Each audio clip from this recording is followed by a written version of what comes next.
India पर। दोस्तों आज की हम पढ़ने वाले हैं कंप्लीट हिंदी व्याकरण। कहने का अर्थ है कि इस एकदम हिंदी ग्रामर कंप्लीट पढ़ने वाले हैं, जो कि आपको इस यहाँ पर दिया था कि हिंदी ग्रामर के अंदर कौन कौन से टॉपिक पढ़ेंगे। हम हिंदी व्याकरण के अंदर सारा जितना भी हिंदी ग्रामर होती है सभी की सभी एक ही वीडियो में पढ़ने वाले हैं विद ट्रिक के साथ। अगर आपको डेफिनेशन चाहिए तो मैं बोर्ड पर लिख के आपको डेफिनेशन बताऊंगी, साथ में आपको साइड में पिक्चर भी दे दी जाएगी जहाँ पर आपकी डेफिनेशन गिवन होगी। ठीक है, तो इस वीडियो के अंदर हम बिल्कुल ट्रिक के साथ पढ़ने वाले हैं, डेफिनेशन के साथ, एग्जांपल विद प्रैक्टिस। ठीक है, तो अगर आपको हमारी वीडियो अच्छी लगी तो अपने दोस्तों के साथ जरूर शेयर करना, ताकि वे भी हमारी पूरी वीडियो देखकर समझ सके पूरी हिंदी ग्रामर। तो ये वीडियो आपके लिए 10th क्लास बोर्ड के लिए बहुत ज्यादा प्रॉफिटेबल होगी, क्योंकि इस वीडियो के अंदर कंप्लीट हिंदी ग्रामर पढ़ने वाले हैं। ठीक है, तो देर ना करते हम वीडियो को शुरू करते हैं। दोस्तों अब हम पढ़ने वाले हैं हमारे वर्ण विचार। तो वर्ण विचार में सबसे पहले हम पढ़ना होगा वर्ण किसे कहते हैं। तो वर्ण होती है भाषा की सबसे छोटी से छोटी इकाई जिसके अन्य टुकड़े नहीं हो सकते, उसे वर्ण कहते हैं। परंतु हाँ, ये तो हो गई मेरी परिभाषा की वर्ण क्या होते हैं, पर एक बार इसकी परिभाषा देख लेते हैं। भाषा की सबसे छोटी इकाई ध्वनि है। इस ध्वनि को ही हम क्या कहते हैं, वर्ण कहते हैं। इसमें कहा गया है कि भाषा की एक छोटी से छोटी इकाई जिसका नाम है ध्वनि, इस ध्वनि को ही हम क्या कहते हैं, वर्ण कहते हैं। ठीक है, तो एक नंबर का क्वेश्चन तो इसे मिल गया आपको। एग्जाम में जाओगे आपसे पूछ लिया कि वर्ण क्या होते हैं, तो आप ये लिख देना, आपको गलत नहीं होगा। फिर आता है वर्णमाला किसे कहते हैं। वर्णों के व्यवस्थित समूह को वर्णमाला कहते हैं। कहने का अर्थ है जो वर्णों का पूरा व्यवस्थित समूह नहीं होता है, क ख ग घ च छ, ये तो पूरे जो पूरा समूह होता है, ए न आम जो पढ़ते हैं बचपन से बहुत पढ़ते आ रहे हैं, वो पूरे समूह को हम क्या कहते हैं, वर्णमाला कहते हैं। 2 नंबर का यहाँ से कर लिया। वर्ण की 2 प्रकार होती है, तो हम पूछ ले जाए थे कि वर्ण के कितने प्रकार होते हैं, ऐसा पूछ लेते हैं ना कि वर्ण कितने प्रकार होते हैं, तो वर्ण के 2 प्रकार होते हैं, स्वर और व्यंजन। तो हमारे 3 नंबर क्वेश्चन में इसे कर लिया। तो अब हम करने वाले हैं स्वर और व्यंजन के भेद और ये क्या होते हैं। ये हमारा स्वर। तो स्वर क्या होते हैं, जिन वर्णों का उच्चारण बिना किसी रुकावट के स्वतंत्र रूप से होते हैं। 2 भेद होते हैं वर्ण के, एक होता है स्वर, एक होता है व्यंजन। तो स्वर क्या होते हैं, जिन वर्णों का उच्चारण बिना किसी रुकावट के स्वतंत्र रूप से होते हैं, मतलब जो किसी की सहायता से बोले नहीं जाते, मतलब खुद बोले जाते हैं, वो होते हमारे स्वर। कैसे कहने का अर्थ है, अब आपने पढ़ा होगा ना हमारे ए आ ई जे सब आपने पढ़े होंगे, बच्चों में बहुत पढ़े। तो ये पूरे जो मैंने 11 होते हैं ना स्वर, 11 स्वर ही हमारे स्वर होते हैं। जब इन्हें बोलते हैं तो हम किसी की सहायता नहीं लेते, हम इसे डायरेक्टली बोल देते हैं। हम बोलते हैं आ, किसी की सहायता नहीं, किसी वर्ण की सहायता लेनी पड़ रही है नहीं, बिल्कुल स्वतंत्र रूप से बोल रहे हैं। उसका विपरीत होता है हमारा व्यंजन, जो कि पढ़ेंगे थोड़ी देर बाद में पढ़ेंगे, पहले स्वर कर लेते हैं। ओके, तो स्वर क्या होती है, जिन वर्णों का उच्चारण बिना किसी सहायता से, मतलब किसी रुकावट से स्वतंत्र रूप से होता है, उन्हें स्वर कहते हैं। स्वर के 3 भेद होते हैं, ह्रस्व स्वर, दीर्घ स्वर, प्लुत स्वर। ह्रस्व स्वर होता है अ ई उ री। ठीक है, अब अ बोलो, ई बोलो, उ बोलो, री बोलो, किसी की सहायता लेनी पड़ रही है, अपने आप खुद ही बोल रहे हैं, हमसे किसी वर्ण की सहायता नहीं लेनी पड़ रही। अब किस लेते हैं, जैसे कि हमने लिया कैट। अब ये क है, अब इसे बोलो क, ओ बोल रहे हैं, उसके साथ हम अ की ध्वनि सुनाई दे रही होगा आपको, खुद ही फील करना। आप बोलते हो क, अ भी आ रहा है साथ में। तो ये हमारा ये है ना, ये जो हमारा वर्ड है क, ये हमारा स्वर नहीं है, क्योंकि इसे जब बोल रहे हैं तो अ की ध्वनि आ रही है, मतलब इसकी ध्वनि आ रही है, तो इसके साथ कोई ना कोई स्वर लगा, इसका मतलब। तो दोस्तों अब हम करने वाले हमारे व्यंजन। स्वर हमने कर लिए, स्वर के हमारे 3 भेद थे, ह्रस्व, दीर्घ और प्लुत, हमने वो कर लिया है। अब हम करने वाले हमारे व्यंजन। तो व्यंजन के भी 3 भेद होते हैं। ठीक है, पहला होता है, देखो पहले व्यंजन पढ़ते क्या होता है। तो व्यंजन जिन वर्णों का उच्चारण करते समय स्वर की सहायता लेनी पड़ती है। मैंने आपको बताया था ना, स्वर में क्या होते हैं, स्वतंत्र रूप से होते हैं, स्वतंत्र रूप से आजाद होते हैं, उनका उच्चारण करें तो किसी की सहायता लेनी पड़ती, वो स्वतंत्र होते हैं। परंतु जो हमारे व्यंजन होते हैं ना, उन्हें स्वर की सहायता लेनी पड़ती है। कैसे, अब अ है तो अ में अ ही रहेगा, अ किसी के साथ जुड़ता नहीं है, अस्वतंत्र है। परंतु अगर हमने लिया क ख ग घ, इसमें अ की ध्वनि आ रही है ना, तो अ की सहायता लेनी पड़ती है इन्हें। समझ में आया कि जो हमारे व्यंजन होते हैं ना, वो स्वर के बिना अधूरे हैं। अगर हम क में से अ को हटा देंगे तो हम क्या बोलेंगे, इसे कुछ समझ आया, क्या बोलेंगे हम, क बोला नहीं जाएगा हमें, क्योंकि क जो है ना उसके साथ अ जुड़ा हुआ होता है। ठीक है, तो जो व्यंजन होते हैं उन्हें स्वर की सहायता लेनी पड़ती है। तो व्यंजन के 3 प्रकार होते हैं, स्वर व्यंजन, अंतस्थ, ऊष्म। तो पहला है हमारा स्वर व्यंजन, स्वर नहीं स्पर्श व्यंजन। ठीक है, तो स्पर्श व्यंजन 25 होते हैं, क ख ग घ, जो हमने बचपन में बहुत पढ़े थे, हमारे और पूरे एनआर पढ़ रखे हैं बचपन से, ठीक है। तो स्पर्श व्यंजन होते हैं 25 को से लेके मौत तक के जो 25 होते हैं वो हमारे स्पर्श व्यंजन होते हैं, जिन्हें वर्ग के नाम पर उनका जो है वर्ग बोल दिया है। पहले लाइन को क वर्ग, दूसरी को च ट ट प। तो इसमें 5 वर्ग होते हैं, क वर्ग, च वर्ग, ट वर्ग, त वर्ग, प वर्ग, ठीक है। तो उनका उच्चारण स्थान, क्योंकि स्पर्श व्यंजन भी व्यंजन जिन्हें बोलने में हमारी जो आवाज है ना कहीं कहीं स्पर्श करती है वो स्पर्श व्यंजन कहलाएंगे। इसमें पहला वर्ग होता है क वर्ग। जब हम क वर्ग को बोलते हैं ना क ख ग घ, तो कंठ पर स्पर्श करती है। च वर्ग तालव्य च छ झ झ, बोल के देखना। ट वर्ग मूर्धन्य, हमारी जीभ ऊपर के हिस्से को टच करेगी। ट ठ ढ ढ न, बोल के देखना। त थ ध ध न, दंत पे दंत्य हो गया। प फ भ भ म, होठ पे होठ हो गया। उच्चारण स्थान है हमारे, मैंने एक ही वीडियो में आपको बता दी, क्योंकि ज्यादातर बताते नहीं है एक ही वीडियो के अंदर, और इनके उच्चारण स्थान तो मैंने बता दिया, ओके। अंतस्थ व्यंजन क्या होते हैं? अंतस्थ व्यंजन वे व्यंजन होते हैं जिनको स्पीड में बोल देते हैं मेरे साथ, यर लव, बोल देना यर लव। एक ऐसे व्यंजन जिन्हें बहुत ही जल्दी बोल सकते हैं, ऐसे व्यंजन यर लव होते हैं, यर लव। चाहते हैं उष्म व्यंजन, उष्म व्यंजन जिन्हें बोलने में सीटी सी आवाज होती है, गर्म हवा निकलती है हमारे मुख से। श श श ह, हवा निकली ना, स की आवाज आई। संयुक्त व्यंजन, संयुक्त व्यंजन हमारे व्यंजन का भेद नहीं होता है, क्योंकि इन सब व्यंजनों के अंदर स्वर जुड़े हुए हैं, है ना। य में अ है, र में अ है, ल में ए है, वो में भी अ है, सब में अ है, परंतु संयुक्त व्यंजन के अंदर ये स्वर की सहायता से नहीं, ये दो व्यंजनों के मेल से बने हुए होते हैं, तो इसे इन्हें अलग रखा गया है। संयुक्त व्यंजन, संयुक्त मतलब व्यंजनों का संयुक्त जोड़, समझ गए। तो ये हमारा व्यंजन का टॉपिक हो गया, व्यंजन के प्रकार हो गए। तो अब हम पढ़ने वाले हैं व्यंजन के कुछ अलग टॉपिक। तो दोस्तों अब हम करने वाले हमारे घोष, अघोष, अल्पप्राण, महाप्राण। अब कहोगे ये क्या आगे, तो दोस्तों जो हमने पढ़े थे पहले, स्पर्श व्यंजन, अंतस्थ व्यंजन और उष्म व्यंजन, ये सभी हमारे व्यंजन तो थे, परंतु वे उच्चारण के आधार पर थे। और ये जो 4 हमारे व्यंजन है, ये उच्चारण के आधार पर नहीं, प्रयत्न के आधार पर, मतलब किसको बोलने में ज्यादा प्रयत्न लगता है, किस व्यंजन को बोलने में ज्यादा प्रयत्न नहीं लगता है, वो सब हमारे होते हैं घोष, अघोष। तो घोष क्या होता है, जैसे इनकी डेफिनेशन पूछी नहीं जाती कभी भी, तो इतना हो जाता है, सिर्फ इतना ही पूछा जाता है इसके अंदर कौन से व्यंजन घोष है और कौन से व्यंजन अघोष है। तो देखो घोष क्या होता है, जिन व्यंजनों को बोलने में जो स्वतंत्रियां होती है ना, कंपन करती है। जिन हम व्यंजनों को बोलेंगे तो जो हमारी स्वतंत्रियां होती है, तंत्र होते हैं, उनमें कंपन पैदा होती है, तो वो होते घोष। वैसे एग्जाम में डेफिनेशन नहीं पूछी जाती है तो याद कर दो, आपकी मर्जी, वरना तो इससे रहने देना, ठीक है। बस एग्जाम में इतना हो जाता है कि घोष कौन कौन से व्यंजन होते हैं और अघोष कौन से व्यंजन होते हैं। तो घोष कौन कौन से व्यंजन होते हैं, पहला होता है हमारा, देखो यहाँ पर मैंने दे रखा है, घोष होते हैं सभी वर्ग का पहला और दूसरा, और शेफ है, सभी वर्ग का, कहने का अर्थ जो हमारे वर्ग है ना उसका पहला और दूसरा, ये वर्ग, ये ऐसे पहला दूसरा नहीं मिलेगा ऐसे सीधा, ठीक है। ये तो हमारे हो गए घोष। और सभी वर्ग का तीसरा, चौथी, पांचवी लाइन, सभी वर्ग कौन सी, तीसरी, चौथी और पांचवी लाइन, तीसरी, चौथी, पांचवी लाइन हमारी होती है अघोष। बस आपको यही याद करना और कुछ नहीं याद करना, और साथ में यर लव हमारा हो गया, ठीक है। अब देखो अघोष होता है जिन व्यंजनों को बोलने में हमारे स्वतंत्र होता है, कंपन नहीं करती। अब बोलो यर लव, कुछ कंपन पैदा हुई नहीं हुई, पर आप बोलो पैदा करती है, पर आप ऐसे बोलोगे श थोड़ी कंपन से पैदा होती है, थोड़ा इसमें कठोर सा होता है, ठीक है। पर ये तो मैं यर लव आराम से बोल दिया। यही होते हमारे घोष अघोष, वैसे की डेफिनेशन पूछ नहीं जाती है, जैसे मतलब पूछते हैं कि घोष कौन कौन से व्यंजन होते हैं, घोष में कौन कौन से व्यंजन आते हैं और घोष में कौन कौन से व्यंजन आते हैं।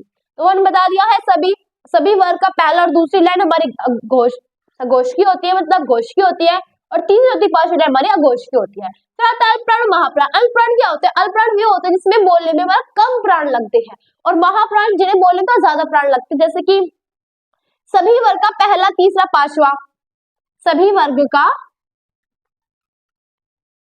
पहला, तीसरा और पांचवा, सभी वर्ग के पहले, तीसरे और पांचवी लाइन क्या होती है हमारी, अल्पप्राण होती है, जिन्हें बोलने में कम प्राण लगते हैं, वो हमारे अल्पप्राण होते हैं। जैसे कि यो रो लो वो हो, अब इसे हमने आराम से बोल दिया, इससे अलग है, ये जो है ना ये अलग है, दोनों ये सेम नहीं है, ये अलग अलग है, ठीक है। तो अल्पप्राण मतलब यो रो लो वो, आराम प्राण की आवश्यकता लगी ज्यादा, थोड़ी सी प्राण की आवश्यकता लगी ज्यादा की नहीं लगी। अब महाप्राण जे बोले ज्यादा प्राण लगते हैं, जैसे कि शो हो, थोड़ा ज्यादा प्राण दिया गया इस पर, इसलिए वो हमारा महाप्राण हो गया। सिंपल है, बस आपको ये याद करना है कि कौन कौन से व्यंजन आते हैं और कुछ याद नहीं करना, डेफिनेशन ज्यादा पूछी नहीं जाती है। ओके, तो हमारा व्यंजन का टॉपिक कंप्लीट हो चुका है, वर्ण विचार हमारे कंप्लीट हो गया। अब हम पढ़ने वाले नेक्स्ट टॉपिक दोस्तों, अब हम करने वाले हमारा नेक्स्ट टॉपिक जिसका नाम है, दूसरा टॉपिक है शब्द विचार। तो शब्द विचार के अंदर जो मेन टॉपिक होते हैं जो एग्जाम में आ सकते हैं, मैं वो वही करवाने वाली हूँ, ठीक है। तो सबसे मेन टॉपिक हमारा क्या होता है, तत्सम और तद्भव शब्द, जो कि हमारे शब्द विचार का ही भेद है। जो तत्सम और तद्भव शब्द होते हैं बहुत बार एग्जाम में आते हैं, एग्जाम में बहुत बार नहीं डेफिनेटली आते हैं वे। ये जो हमारे होते हैं तत्सम और तद्भव शब्द वो हमारे बहुत बार आ चुके हैं, इसलिए मैं आपको ये करवा रही हूँ। और मैं इनकी जो ज्यादा डिटेल में नहीं पढ़ाने वाली हूँ, जो सिर्फ ट्रिक के साथ पढ़ाऊंगी ताकि आपके एग्जाम में जो आए ना वही हो, ठीक है। जो आपके एग्जाम में आ सकता है मैं वैसा ही पढ़ाऊंगी और ट्रिक के साथ पढ़ाऊंगी, जैसे कि आप देखते ही पहचान जाओगे कौन सा तद्भव शब्द है और कौन सा तत्सम शब्द है, ठीक है। और डेफिनेशन की चिंता मत करना, डेफिनेशन मैं आपको दे दूंगी, आप देख सकते हो, यहाँ पर मैं आपको पिक्चर दूंगी। ओके, तो देखो तत्सम शब्द क्या होते हैं, जो संस्कृत भाषा से बिना बदलाव के हिंदी भाषा में आते हैं वो तत्सम शब्द कहलाते हैं, और जो संस्कृत भाषा से कुछ ही बदलाव में हिंदी भाषा में आते हैं उन्हें क्या कहते हैं, तद्भव शब्द कहते हैं, ठीक है। अब वो उन्हें इनकी ट्रिक पढ़ते हैं। अब एग्जाम में ऐसे पूछ लेते हैं कि पहला पॉइंट होता है कि एग्जाम में उस प्रकार पूछते हैं कि डेफिनेशन क्या होती है। डेफिनेशन मैंने आपको बता दें, यहाँ पे दे रखा है, आप देख सकते हो। और डेफिनेशन के साथ साथ इनके बारे में पूछते हैं कि हम आपको कुछ वर्ड्स शब्द दे देंगे और उसमें से कहेंगे कि आपको छांटने कौन सा तद्भव शब्द और कौन सा तत्सम शब्द है, जिसमें आप बहुत बड़ी गलती भी करते हो और बहुत कंफ्यूजन भी होते हो। आपको समझ में नहीं आता कौन तद्भव है कौन तत्सम है, कैसे पहचाने। वो ट्रिक भी मैं आपके साथ लेके आई हूँ, वो है हमारी ये वाली। तो जिस भी शब्द के अंदर ऐसा मिल जाए अक्षर, तो वो डेफिनेटली हमारा तत्सम शब्द होगा। अगर जहां पर ख व छ मिल जाए तो तद्भव शब्द होगा। जैसे कि उदाहरण देखो, अंगरक्षक, अंगरक्षक में अक्षय है ना, तो ये हमारा तत्सम शब्द है। अब यहाँ देखो अंगरखा, क्योंकि अंगरक्षक का ही हमारा बदलाव से अंगरखा बना है ना, तद्भव शब्द में आया है, तो ख आ गया, तो खो क्या है, किसमें है, तद्भव शब्द में। सिंपल है, यही आपकी ट्रिक थी। यहाँ पर कुछ डेफिनेशन दे दूंगी मैं, मतलब डेफिनेशन नहीं, कुछ उदाहरण दे दूंगी, आप देख सकते हो, ठीक है। उदाहरण दे दूंगी, आपको मिलाकर देख लेना है कि किस प्रकार से बनाएंगे। अब देखो तत्सम शब्द है, यहाँ जिस भी शब्द में श, श, स आए वो क्या होता है, हमारा तत्सम शब्द होता है। अक्षर श्र, स, श आता है वो हमारा तत्सम शब्द होगा। जैसे कि श्रावण, श्र आ गया, तत्सम शब्द है। तद्भव शब्द में सिर्फ श आता है, जैसे कि श्रावण का तद्भव शब्द में परिवर्तन किया तो श्रावण आया, क्या है, सावन। सावन आया, स क्या है, तद्भव शब्द है, बन गया, सिंपल है। जहां पर वे आ जाए तो वो हमारा तत्सम शब्द होगा, और जब वो आ जाए तो तद्भव शब्द होगा। जैसे कि वर्धन में वे है तो तत्सम है, बढ़ना में वो है तो तद्भव है। जहां पर भी री और रे आ जाए, जैसे कि आम्रचून, इसमें र चाहे किस प्रकार का भी हो, री और र किसी प्रकार का भी होगा, मतलब र जो होना चाहिए वो आधा होना चाहिए, यहाँ पे आधा होना चाहिए। ओके, आम्रचून, आम्रचून में आम्र में र यहाँ पर है, तत्सम होगा। गांव में यहाँ पर ये चंद्रबिंदु जिसे कहते हैं, यहाँ अनुनासिक भी बोलते हैं ना से, तो जहां पर भी ये चंद्रबिंदु आ जाए वो तद्भव शब्द हो गया। बहुत ही सिंपल, मैंने आपको सिर्फ ट्रिक बताई ताकि एग्जाम में देखते ही पहचान जाओ। आप यहाँ स्क्रीनशॉट भी ले सकते हो, आपकी मर्जी है। ओके, तो अब हम क्या पढ़ने वाले हैं, अब हम करने वाले हैं शब्द विचार का ही दूसरा टॉपिक। दोस्तों अब हम करने वाले शब्द विचार, जो कि हमारे रचना के आधार पर शब्द के ही भेद होते, तीन भेद होते हैं। जैसे कि तत्सम तद्भव हमारे मेन थे ना, उसी प्रकार ये तीन भी हमारे बहुत मेन है। तो पहला हमारा रूढ़ शब्द है। रूढ़ शब्द क्या होते हैं, एक ऐसे शब्द जिनके टुकड़े नहीं हो सकते, परंतु अगर उनके टुकड़े कर भी दिए तो कोई भी अर्थ नहीं निकलने वाला, कोई भी सार्थक अर्थ नहीं निकलेगा, ठीक है। जैसे कि हमने लिया रात, रात में रा प्लस में अत कर दिया, मतलब हमने टुकड़े कर दिए, रा प्लस में अत, तो कोई अर्थ निकला, रा का कोई अर्थ नहीं होता, अत का कोई अर्थ नहीं होता, तो ये निरर्थक है, मतलब कोई अर्थ नहीं निकलता है। कल, कल ले लिया, कल जैसे कि हम क प्लस में अल क्या बना, कुछ समझ में, कल का भी कोई अर्थ नहीं होता, अल का भी कोई अर्थ नहीं होता, तो ये हमारे निरर्थक होते हैं, इनका कोई टुकड़े हो ही नहीं सकते, फिर टुकड़े ही नहीं हो सकते इनके कोई, ठीक है। ऐसे यौगिक हो गया, यौगिक शब्द क्या होते हैं, जिनके टुकड़े हो सकते हैं। अब एक ऐसे शब्द जो दो सार्थक शब्दों से मिलकर बना है, अगर हमने इनके टुकड़े कर दिए तो दोनों तरफ जो शब्द होंगे वो सार्थक होंगे, मतलब वो कोई अर्थ होगा। जैसे कि विद्यालय, विद्यालय विद्या प्लस में अल्य, विद्या का क्या अर्थ होता है, जैसे हमारी विद्या होती है, अल्य मतलब एक आश्रम और घर होता है, ठीक है। तो इनके टुकड़े हो सकते हैं और टुकड़े होने के बाद जो हमारे शब्द हो गए उनका भी अर्थ निकलता है, मतलब सार्थक होते हुए। हिमालय, हिम प्लस में आलय, हिम मतलब हमारा बर्फ होती है, आलय मतलब घर होता है, ठीक है। भरपेट, भर भर सबको पता है, पेट पेट पता है, ठीक है। तो इनका भी कोई अर्थ है, योगी शब्द होते हैं जिनका अर्थ निकलता है। योग रूढ़, ऐसे शब्द जिनका अर्थ भी निकलता है, परंतु जब इनके हम विग्रह करते हैं, जैसे कि हमने समास पढ़े ना, इस समास का अंदर भी आएंगे, आप समास पढ़ोगे तो भी देखना पड़ेगा, बहुव्रीहि समास होते हैं ये ऐसे समास जिसके अंदर क्या होता है, कोई पद प्रधान नहीं होता और ये किसी तीसरे के लिए कार्य करते हैं। जैसे कि दशानन योग रूढ़ होता है कि जिसका जब हम विग्रह करेंगे तो ये किसी तीसरे के लिए कार्य करेगा। जैसे दशानन है, 10 आनन है, जिसके अर्थार्थ कौन है, रावण है, तो रावण किसी तीसरे की ओर संकेत करता है ये, ठीक है। लंबो लंबा है उधर, जैसा गणेश तीसरे की ओर संकेत है। महादेव लिखा कुछ है और संकेत तीसरे की ओर है। महादेव महान है जो शिव, महान है जो देव अर्थात भगवान शिव, संकेत जो तीसरे की ओर किया गया है, ठीक है। यहाँ पर लिखा कुछ और संकेत किसी और के पास किया गया, वही होता है योग रूढ़ हो गए, ठीक है। तीन शब्द समझ गया, रूढ़ और यौगिक और योग रूढ़, तो हमारे ये भी हो चुके हैं। अब हम करने वाले हमारा तीसरा टॉपिक दोस्तों, अब हम करने वाले हमारा तीसरा टॉपिक जो कि हमारा संज्ञा, बहुत ही इजी टॉपिक है, डरने की कोई जरूरत नहीं, क्योंकि संज्ञा जो होते हैं बहुत हमने बचपन से बहुत पढ़ी है, ठीक है। परंतु एक बात आपको विशेष ध्यान रखना है कि संज्ञा के 5 भेद नहीं होते हैं। आपने बचपन से लेके अब तक पढ़ा है कि संज्ञा के कितने भेद होते हैं, 5 भेद होते हैं, जो कि आपको बता दी हूँ। संज्ञा के 5 भेद नहीं होते, संज्ञा के 3 भेद होते हैं, ठीक है। जो कौन कौन से होते हैं मैं आपको बता देती हूँ, ठीक है। तो पहले हम ये देखते हैं कि संज्ञा होता क्या है। तो संज्ञा होता है किसी वस्तु व्यक्ति आदि के नाम का बोध कराने वाले शब्द को संज्ञा कहती है, समझ गए। किसी जाति वस्तु किसी जाति वस्तु स्थान आदि भाव किसी का भी बोध, नाम के बोध कराने वाले शब्द को संज्ञा कहते हैं। मतलब संज्ञा का शब्द का मतलब क्या होता है, नाम होता है, क्या होता है, नाम।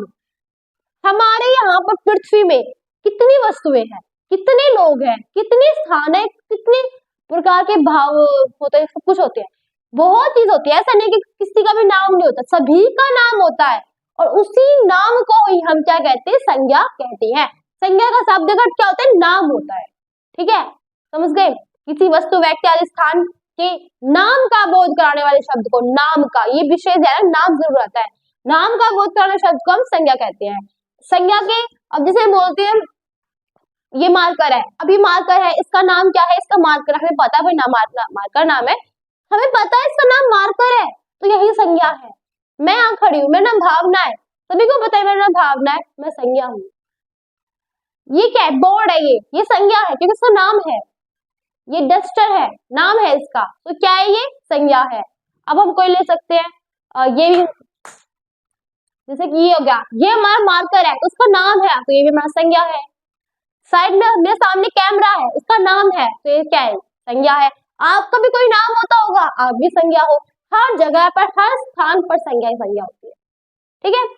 संज्ञा के 5 भेद होते हैं। व्यक्तिवाचक वे संज्ञा, वाचक संज्ञा जिनका किसी व्यक्ति वस्तु आदि के विशेष नाम का बोध कराने वाले शब्द को व्यक्तिवाचक संज्ञा कहते हैं। कहने का अर्थ है कोई भी एक व्यक्ति स्थान नाम का बोध कराने वाले शब्द को हम क्या कहते हैं, व्यक्तिवाचक कहते हैं। फॉर एग्जाम्पल मेरा नाम भावना है, अगर जैसे मैं बोल देती हूँ कि वहां बहुत सारी लड़कियां खड़ी है, तो व्यक्तिवाचक नहीं है। परंतु अगर मैंने उसमें से क्या कहा कि वहां पर रीना नाम की लड़की मेरे पास आओ, तो उसमें कोई एक सभी लड़कियों में से मैंने किसी विशेष का नाम बोला है, तो वो विशेष व्यक्तिवाचक संज्ञा है, ठीक है। अब जैसे मेरे पास इतने सारे मार्कर है, अब मैंने इस सभी मार्कर में से एक कहा कि ये ग्रीन मार्कर मुझे बहुत अच्छा लगता है, तो इन सभी मार्कर में से मैंने सिर्फ ग्रीन को ही चुना, तो ये विशेष संज्ञा है, विशेष व्यक्तिवाचक संज्ञा है, समझ गए। व्यक्तिवाचक संज्ञा क्या होता है, जो विशेष एक विशेष होता है उसमें से। जातिवाचक में सभी की पूरी जाति का बोध कराने वाले शब्द को जातिवाचक कहते हैं। जैसे कि मार्कर है पूरी, मार्कर की पूरी जाति है, जाति तो नहीं पर ऐसे बहुत सारी मार्कर है। अब उन मार्कर में से कहो कि मुझे वैसे ही मार्कर चाहिए, नहीं मार्कर चाहिए ऐसे नहीं बोलते, ऐसे बोलते मुझे मार्कर चाहिए, तो मार्कर की तो पूरी जाति आ गई ना उसके अंदर, सिर्फ एक विशेष ग्रीन मार्कर ही नहीं आया, सिर्फ ग्रीन मार्कर ही नहीं आई, पूरी मार्कर की जाति आ गई इसके अंदर, जितने भी मार्कर है, जैसे कि मैं ले लेती हूँ, हमारे पास जितने भी मार्कर है सभी की आगे पूरी जाति आ जाती है, और प्रकार के मार्कर के सभी की भी जाति आ जाती है, ठीक है।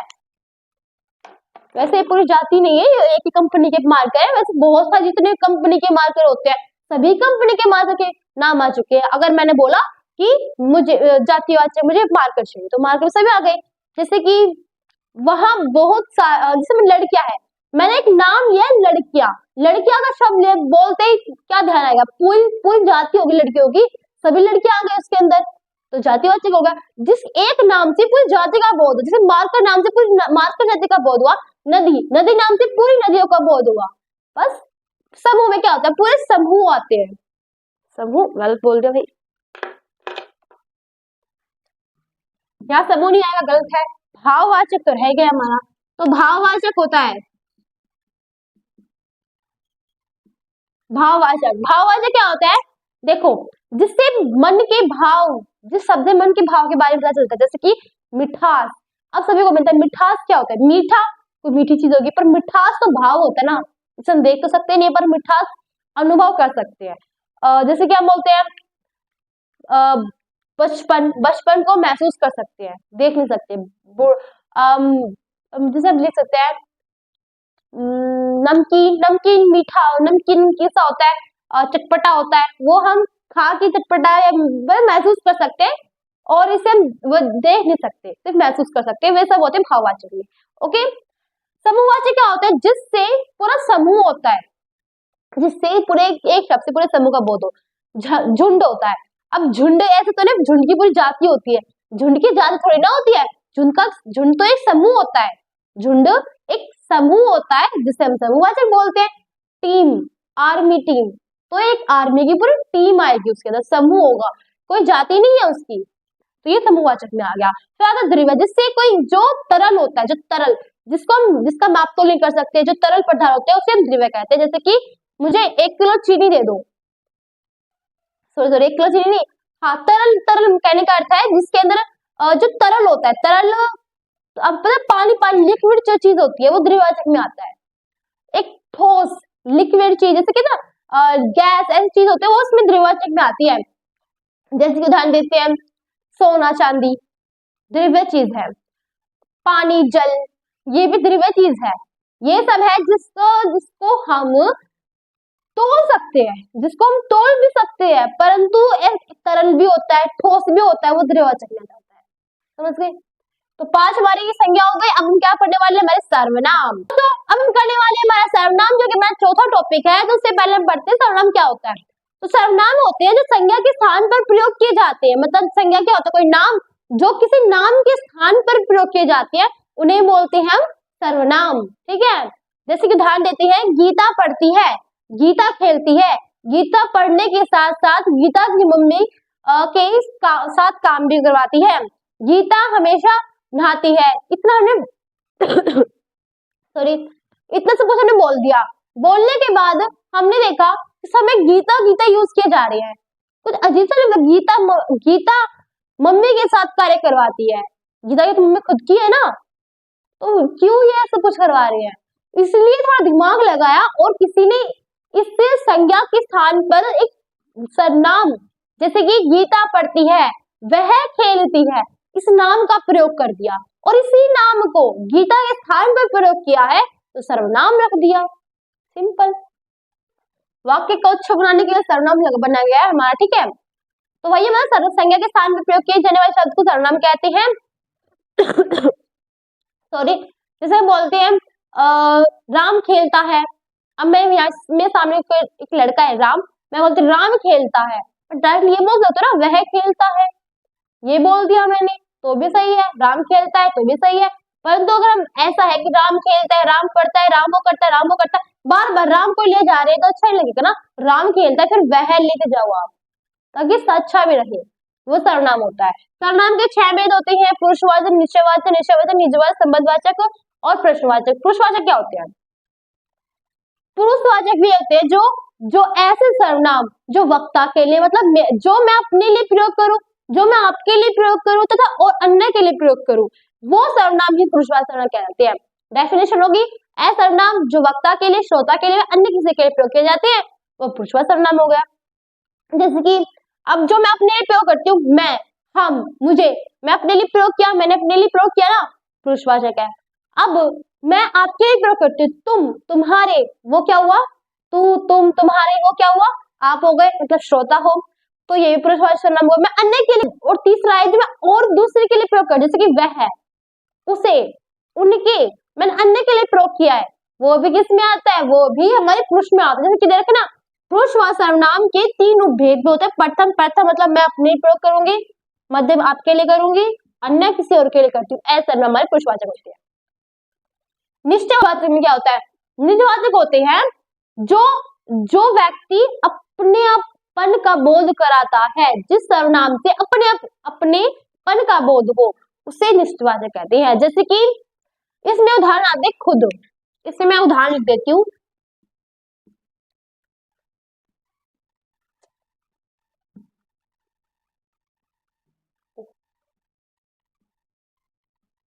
खुद, स्वयं और अपने आप, यह कार्य उसे अपने आप करना चाहिए।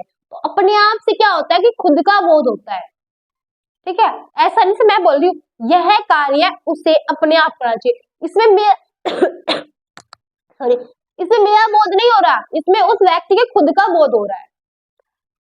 यह कार्य मैं खुद करूंगा, तो मैं खुद के बारे में कह रहा हूँ, यह कार्य मैं स्वयं करूंगा, मैं स्वयं के बारे में कह रहा हूँ, अपने आप का बोध करा रहा हूँ, ठीक है। क्या होता है? संबंधवाचक होता है जिससे कोई संबंध होता हो। फॉर एग्जाम्पल जैसे कि होता है जो, सो, तेरा, मेरा, मेरी, तेरी, जिससे ऐसे सर्वनाम जिससे एक संबंध है, जैसे कि तेरी, मेरी, जो, सो, जो करेगा वो भरेगा, जो, सो, जो, वो, उसका, इसका, इसका, ये ऐसे सर्वनाम है जैसे हम कुछ बनते हैं, ऐसे बोलते हैं इसका भी उसका भी है, तेरा मेरा है, ऐसे शब्द बनते हैं ना, वो हमारे संबंधवाचक में संबंध है दोनों का। प्रश्न होता है जिसमें किसी प्रकार का प्रश्न बहुत ज्यादा सिंपल है, आप कौन है, आप क्या करते हैं, आप जो शब्द है वो कौन है, सब है ना, ये सब संबंधवाचक प्रश्नवाचक में आता है। तो इसकी ट्रिक है अनाप शनाप। अनाप शनाप से आप पहचान सकते हो कि सर्वनाम कितने कौन कौन से होते हैं, कभी भूल भी जाते हो ना ज्यादातर, तो ये ट्रिक होता है। ऐसे हो गया अनिश्चय, देखो यहाँ देख सकते हैं, ऐसे हो गया अनिश्चय, नैसे हो गया निश्चय, पैसे हो गया पुरुष, सैसे हो गया संबंध, नैसे हो गया निज और पैसे हो गया पुरुष। तो ये हमारी ट्रिक सर्वनाम भी कंप्लीट। दोस्तों अब हम करने वाले हमारे कारक। तो कारक का हमारी परिभाषा होती है कि संज्ञा और सर्वनाम का परस्पर संबंध और क्रिया के साथ संबंध को कर्ता कहते हैं। मतलब कहने का अर्थ है, कारक कहते हैं, कहने का अर्थ है कि संज्ञा और सर्वनाम का जो संबंध है वो क्रिया के साथ होता है, उसे हम बोलते हैं, जो कार्य कर रहा है ना, क्रिया, जो कार्य करने वाला क्रिया होती है, वो क्रिया के साथ संबंध को कारक कहते हैं। उसके 8 भेद होते हैं कारक की 8 भेद होती है हमारी, कर्ता, कर्म, कर्म, संप्रदान, पदन, संबंध, अधिकरण और संबोधन। तो पहले कर्ता कारक किसे कहते हैं? काम को करने वाला कर्ता होता है। तो जिस वाक्य में काम को करने वाले का पता चलता है तो वो कर्ता हो गया। जैसे कि उदाहरण है, ट्रिक दे रखी है मैंने आपको, सभी के अंदर ट्रिक है, देख सकते हो, सभी के अंदर ट्रिक है, ट्रिक से पहचान देना कौन है यहाँ पे। तो था हमने उदाहरण देती हूँ, राम ने सीता को पढ़ाया, ठीक है, राम ने सीता को पढ़ाया, ने कारक चिन्ह आ गया। तो ने किसके साथ है? ने हमारे इसके साथ है, तो कारक कर्ता हो गया। तो इसमें ने किसके साथ लगा हुआ है? राम के साथ लगा है, राम ने है ना, तो ने राम के साथ लगा, तो राम क्या है इसके अंदर? कर्ता है, समझ गए। और इसके ट्रिक के साथ देख लेते हैं, राम खेलता है, कौन खेलता है? आंसर में आया राम, तो राम क्या है? वह कर्ता हो गया। ट्रिक भी लगा सकते हो, अगर नहीं मिल जाए तो भी मेरा कर्ता हो जाएगा। कहीं कहीं पे नहीं मिलता है ना, तो आप ट्रिक के साथ कर सकते हो, आपको इजी रहेगा। कर्म, तो दोस्तों हम करने वाले हैं कर्म कारक। तो कर्म कारक क्या होता है? तो कर्म कारक भी होता है जिस पर क्रिया का प्रभाव जिस पर भी पड़ता है वो कर्म कारक हो। जैसे कि उदाहरण लेते हैं हम, मनोज समाचार पढ़ता है, मनोज क्या पढ़ता है? समाचार पढ़ता है। क्या में आंसर नहीं आ गया यहाँ पर? क्या में आ गया ना, मनोज क्या पढ़ता है, तो मनोज समाचार पढ़ता है, तो क्या में आ गया इसके अंदर। रमोज मनोज क्या है, क्या कौन सा समाचार है, समाचार इसमें कर्म हो गया। फिर आता है कर्ण। कर्ण किसे कहते हैं, एक साधन और वस्तु को जिसके द्वारा कार्य किया जाता है, द्वारा कार्य किया जाता है। जैसे कि हम उदाहरण लेते हैं, जिससे कार्य किया जाता है, जिसके द्वारा कार्य किया जाता है। राम ने हल के द्वारा खेत खोदा। राम ने हल के द्वारा क्या किया, खेत खोदा। यहाँ पर से के स्थान से और के द्वारा भी लगा सकते, वो भी होता है हमारा, ठीक है। तो राम ने हल से या फिर हल के द्वारा खेत खोदा, ठीक है। तो हम यहाँ क्या कर सकते हैं, से लगा सकते हैं। तो हम देखेंगे राम ने हल के द्वारा, तो हल यहाँ पर क्या है, राम ने हल के द्वारा, हल जो है कर्ण कारक है, साधन है, वो कर्ण कारक है। अब इस पे हम ठीक लगा के देखते हैं, राम ने किसके द्वारा, किसके द्वारा, फिर राम ने कैसे हल खोदा, राम ने हल से हल खोदा, हल से खेत खोदा। राम ने कैसे खेत खोदा, राम ने हल से खेत खोदा। तो हल क्या है, कर्ण कारक आ गया। किस लिए, जिसके लिए कार्य किया जाता है। जैसे कि अध्यापक बच्चों के लिए पुस्तक लाई, बच्चों के लिए पुस्तक लाई, तो के लिए आ गया, संप्रदान हो गया। किसके लिए, अध्यापक किसके लिए लाई, बच्चों के लिए लाई, तो संप्रदान हो गया। अपदान कारक अलग होना, से इसमें भी है, से इसमें भी, इसमें दोनों में से है, तो कंफ्यूजन होने की जरूरत नहीं है। इससे का अर्थ है साधन और इससे का अर्थ होता है अलग होना। पत्ते, पेड़ से पत्ते गिरते हैं, से, पेड़ से पत्ते गिरते हैं ना, से है। अपदान अलग होने की बात है, पेड़ पत्ते अलग हो गए ना, अलग होना हो गया, ठीक है। संबंध में संबंध, किसका संबंध, राम का घर सीता के घर से अलग है। राम का, सीता के, बस राम का घर, तो राम और घर में संबंध जुड़ा दिया, जोड़ दिया। सीता के घर, सीता के घर और सीता में संबंध हो गया, वो संबंध हमारा संबंध कारक हो गया। जैसे का के की आ गया ना, अधिकरण कारक में आता है, मेज के ऊपर पुस्तक रखी है, मेज पर पुस्तक रखी है, मेज पर पुस्तक रखी है, तो पर आ गया, पर आ गया ना, अधिकरण हो गया, हो गया। पर मतलब अधिकरण होता है, और कहाँ और कब, कहाँ पर पुस्तक रखी है, तो मेज पर, कहाँ अधिकरण का हो जाएगा। संबोधन, जिस संबोधन करने के लिए, हे अरे, हे भगवान, हे प्रभु, संबोधन पुकारने के लिए जिसका प्रयोग करते हैं वो संबोधन कारक होता है। सारा कारक कंप्लीट हो चुके हैं। अब हम करते हैं अपना नेक्स्ट टॉपिक। पहले एक बार दुआ कर लेते हैं, दोहरा लेते हैं, और थोड़ा आपको डिफिकल्ट ना लगे तो। कर्ता कारक में अगर आपको ट्रिक चाहिए तो कौन, क्या, ये इससे ट्रिक लगा सकते हैं। बस विभक्ति से भी हो सकता है, ने, को, से, के लिए, से, की, में, पर और हे अरे, ठीक है। इससे हमारा उदाहरण हो जाएगा। कारक हमने पढ़ लिया है, तो हम आगे पढ़ते हैं। तो विशेषण कहते हैं, जैसे कि घोड़ा काला है, तो घोड़ा क्या है, एक हमारा घोड़ा जो है वो हमारा संज्ञा है, और काला क्या, उसकी विशेषता है, घोड़ा कैसा है, काला है वो, तो उसकी विशेषता है ये काला होने का, ठीक है। ये विशेषता होती है, उसे विशेषण कहते हैं। काला क्या है, एक विशेषण है। तो विशेषण के चार प्रकार होते हैं। गुणवाचक, गुणवाचक जिसके अंदर रंग भेद गुण उनका बोध होता है, उसे गुणवाचक कहते हैं। जिन सर्वनाम के अंदर रंग गुण आदि का बोध हो उसे गुणवाचक सर्वनाम कहते हैं। समझ गए। जैसे कि उदाहरण यही था, घोड़ा काला है, तो घोड़े की विशेषता कार्य वाला शब्द मतलब काला, वो हमारा गुणवाचक विशेषण है। समझ गए। मार्कर हरा है, तो मार्कर संज्ञा है, परंतु जो हरा शब्द है वो विशेषण है, क्योंकि मार्कर की विशेषता इस हरे शब्द ने बताया कि हरा जो शब्द है ना, उसने मार्कर की विशेषता बताया कि मार्कर किस रंग का है, हरे रंग का है, ठीक है। तो गुणवाचक विशेषण हो गया ये, ओके, क्योंकि हरा रंग भेद तथा संज्ञा। संख्यावाचक क्या होता है कि जिसके अंदर संख्या का बोध होता है। जैसे कि यहाँ 4 बच्चे खड़े हैं, तो बच्चों की संख्या बताई है 4 ने, बच्चों की विशेषता 4 ने बताई है कि बच्चे जो संज्ञा हो गए, बच्चे है वो संज्ञा हो गए, परंतु बच्चे क्या है, बच्चे जातिवाचक संज्ञा है 4 जो है ना उसकी विशेषता बताई गई है। बच्चों की विशेषता उस चार ने बताई कि बच्चे चार हैं, तो संख्या हो गया, ये संख्यावाचक विशेषण हो गया।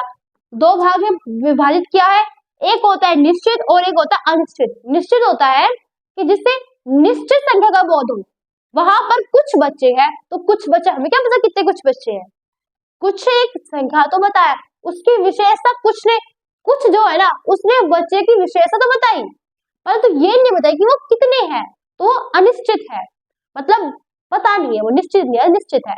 निश्चित मतलब बिल्कुल निश्चित है, वहां पर चार बच्चे हैं, बिल्कुल निश्चित है वो। ओके, परिणाम, परिणाम में क्या होता है कि माप तोड़ की बात की जाती है। जैसे मैंने उदाहरण लिया था, वो तय लिया था, जैसे मैंने चार 4 किलो चीनी दे दो, तो 4 किलो चीनी दे दो, एक माप तोल की बात तो है। तो चीनी की विशेषता बताइए चार ने, चीनी क्या है, चीनी एक संज्ञा है, उसकी विशेषता बताइए चार ने कि वो 4 किलो, 4 किलो है ना, उसकी विशेषता बताई गई है। उसने चीनी की विशेषता बताई, 4 किलो ने चीनी की विशेषता बताई, चीनी जो है वो 4 किलो चाहिए उसे, तो 4 किलो क्या है, परिणाम में आ गया, माप तोल की बात चल रही थी, तो परिणामवाचक विशेषण हो गया 4 किलो। इसके में दो भागों में विभाजित किया है, निश्चित व अनिश्चित में। निश्चित, मुझे 4 किलो केले दे दो, 4 दर्जन केले दे दो, मुझे 4 दर्जन केले दे दो, तो 4 दर्जन तो हमारा हो गया संज्ञा, संज्ञा नहीं, 4 दर्जन तो हमारा हो गया विशेषण जो कि है परिणामवाचक, परंतु ये बिल्कुल निश्चित है कि उसे 4 दर्जन चाहिए। परंतु मैं ऐसे बोलूं मुझे कुछ दर्जन केले दे दो, तो ये अनिश्चित है, उसे नहीं पता कि कितने दर्जन चाहिए। ठीक है, सार्वनामिक में क्या होता है, सार्वनामिक होते हैं जिससे हमें संकेत, जिसे हम संकेतवाचक भी बोल सकते हैं, संकेतवाचक विशेषण कह सकते हैं। संकेत की बात है, यह मेरा घर है, यह उसका पैन है, इसमें संकेत कर दिया सामने वाले का, यह उसका पैन है, यह मेरा पैन है, यह उसका पैन है, जैसे कि यह उसकी पुस्तक है, यह इसका कैमरा है, संकेत किया है, तो यह संकेत सार्वनामिकवाचक विशेषण हो गया। सिंपल हो गया, हमारा विशेषण भी कंप्लीट हो चुका है। अब हम पढ़ने वाला अपना नेक्स्ट टॉपिक जो कि देखते हैं क्या होगा। दोस्तों अब हम करने वाले हैं हमारा अगला टॉपिक जो कि है क्रिया। क्या पढ़ने वाले, अब हम करेंगे अपनी क्रिया। तो क्रिया क्या होता है, तो जो क्रिया होता है हमारे पास की डेफिनेशन पढ़ते हैं, मैंने बोर्ड पे लिख दी है। तो क्रिया क्या होता है, किसी काम की होने या करने का बोध कराने वाले को हम क्या कहते हैं, क्रिया कहते हैं। मतलब जिसमें किसी काम के करने या होने का बोध होता है उसे क्रिया कहते हैं। जैसे वाक्य लेते हैं, राम खेल रहा है, तो इसमें हमें पता है कौन सी क्रिया है, पता है आपको, चलो मान लिया आपको नहीं पता कौन सी क्रिया है, परंतु देखो इसमें, इस वाक्य में किस काम का बोध हो रहा है, किस काम के करने का बोध हो रहा है, होने का बोध हो रहा है, खेलने का बोध हो रहा है इस कार्य में, कि जो राम है वो क्या कार्य कर रहा है, वो खेल रहा है, तो खेल रहा है ये हमारी क्रिया है। समझ गए, मतलब कोई जैसे मैं पढ़ा रही हूँ, तो मैं जो कार्य कर रही हूँ, कौन सा कार्य कर रही हूँ, किस कार्य करने का बोध हो रहा है, तो पढ़ाने का कार्य कर रही हूँ। आप सुन रहे हो तो आपके किस कार्य का बोध हो रहा है, सुनने का होता है। और हम कोई भी उदाहरण ले सकते हैं, जैसे कि हम पढ़ रहे हैं, हम पढ़ा रहे हैं, जैसे आप पढ़ रहे हो तो पढ़ने का बोध हो रहा है इसके अंदर, आप सुन रहे हो, सुनने का बोध, में बोल रहे, बोलने का बोध, मैं खड़ी हूँ, मैं खड़ी हूँ, तो खड़ी तो कोई क्रिया ही नहीं हुई, मैं खड़ी तो हूँ बस, तो खड़ी कोई क्रिया नहीं हुई। मतलब क्रिया क्या होता है, किसी काम के करने बोध कराने वाले को हम क्रिया कहते हैं। इस वाक्य में हमें पता चला कि कार्य जो है ना क्या हो रहा है, उसे क्रिया कहते हैं। समझ गए, जैसे कि मैं वीडियो बना रही हूँ, तो मेरे कार्य करने का बोध हो रहा है कि मैं क्या कार्य कर रही हूँ, वीडियो बना रही हूँ। ठीक है, तो अब वीडियो इसके अंदर क्रिया नहीं है, बनाना क्रिया है, तो क्या मैं बोल दूं वीडियो है, आगे हमें देखो जो क्रिया होता है, क्रिया के बिना कोई भी जो शब्द होता है, कोई भी वाक्य होता है वो अधूरा होता है, बिना क्रिया के कोई वाक्य नहीं होता है। ठीक है, अब चला कोई भी आप बोल सकते हो, बस ऐसा वाक्य बोलो जिसमें क्रिया ना आती हो, बोध कराने वाले को हम क्रिया कहते हैं। इस वाक्य में हमें पता चला कि कार्य जो है ना क्या हो रहा है, उसे क्रिया कहते हैं। समझ गए, जैसे कि मैं वीडियो बना रही हूँ, तो मेरे कार्य करने का बोध हो रहा है कि मैं क्या कार्य कर रही हूँ, वीडियो बना रही हूँ। ठीक है, तो अब वीडियो इसके अंदर क्रिया नहीं है, बनाना क्रिया है, तो क्या मैं बोल दूं वीडियो है, आगे हमें देखो जो क्रिया होता है, क्रिया के बिना कोई भी जो शब्द होता है, कोई भी वाक्य होता है वो अधूरा होता है, बिना क्रिया के कोई वाक्य नहीं होता है। ठीक है, अब चला कोई भी आप बोल सकते हो, बस ऐसा वाक्य बोलो जिसमें क्रिया ना आती हो।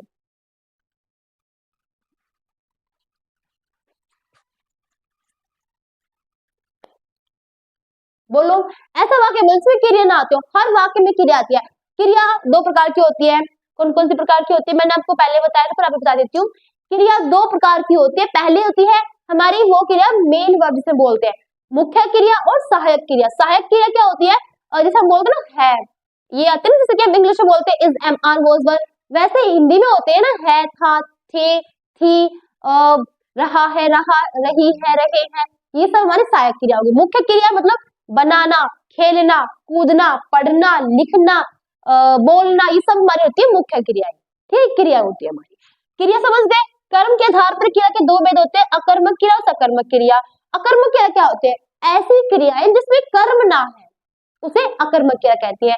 जैसे मैं उदाहरण लेती हूँ, बच्चे हंस रहे हैं, तो इसमें बच्चे हंस रहे हैं, इसमें जो क्रिया है वो तो हमें पता चला क्रिया कौन सी, हंसना एक क्रिया ही तो है, हमें पता चला क्रिया है, पर हमें ये नहीं पता इसमें कर्म है या नहीं।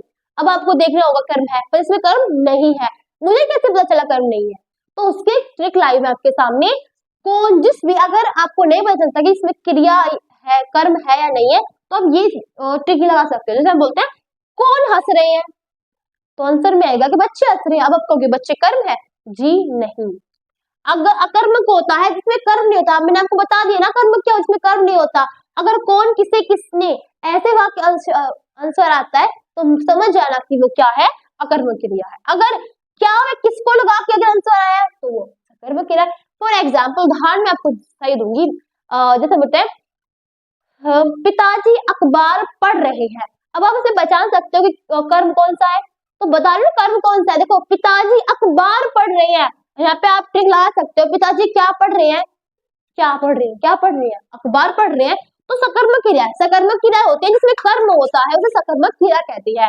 तो पिताजी अखबार पढ़ रहे हैं, तो इसमें हमने लगाया, क्या लगाया, ट्रिक लगाई। पिताजी क्या पढ़ रहे हैं, पिताजी अखबार पढ़ रहे हैं, तो क्या में आंसर आ गया, तो उसमें अखबार आ गया। पिताजी किसको पढ़ रहे हैं, अखबार को पढ़ रहे हैं, तो अखबार हमारा एक कर्म हो गया। अगर वैसे लोग पिताजी पढ़ रहे हैं तो हमें ये नहीं पता कि पिताजी क्या पढ़ रहे हैं, वैसे भी हम देखते हैं पिताजी पढ़ रहे हैं। अगर इसके अंदर हम लगाते हैं, ये लगाते हैं कौन पढ़ रहे हैं, आंसर में आता है पिताजी। पिताजी पढ़ रहे हैं, तो कौन पढ़ रहे हैं, पिताजी पढ़ रहे हैं। अब आपको कि पिताजी कर्म है? जी नहीं, क्योंकि हमें पता है ना कौन तो अकर्मक क्रिया में आता है यार, कौन तो अकर्मक क्रिया में आता है, तो इसमें कर्म, जो कर्म है वो नहीं है। ट्रिक मैंने आपको बता दी, जो बता दिया इसके बारे में कंप्लीट हो चुका है। तब हम क्या करने वाले हैं, अब हम करेंगे क्रिया के जो 5 भेद होते हैं, इससे बहुत कंफ्यूजन होती है आपको, वो पढ़ेंगे। हाँ, उससे पहले एक चीज हम भूल चुके हैं, ये एक कर्मक और द्विकर्मक क्या होता है। तो एक कर्मक क्रिया क्या होती है, सकर्मक क्रिया के 2 भेद होते हैं, उपभेद, एक कर्मक और द्विकर्मक। तो एक कर्मक होता है इसमें एक कर्म होता है, जैसे कि पिताजी अखबार पढ़ रहे हैं, तो इसमें एक कर्म है कि वो क्या कार्य कर रहे हैं, अखबार पढ़ने का, सिर्फ एक ही कर्म है। पर आप 2 कर्म लेंगे, नर्स रोगी को दवा खिला रही है, इसमें 2 कर्म है। कैसे, नर्स किसको दवा खिला रही है, रोगी को खिला रही है, किसको दवा खिला रही है, रोगी को खिला रही है, तो रोगी कर्म हुआ, रोगी है तो कर्म हुआ।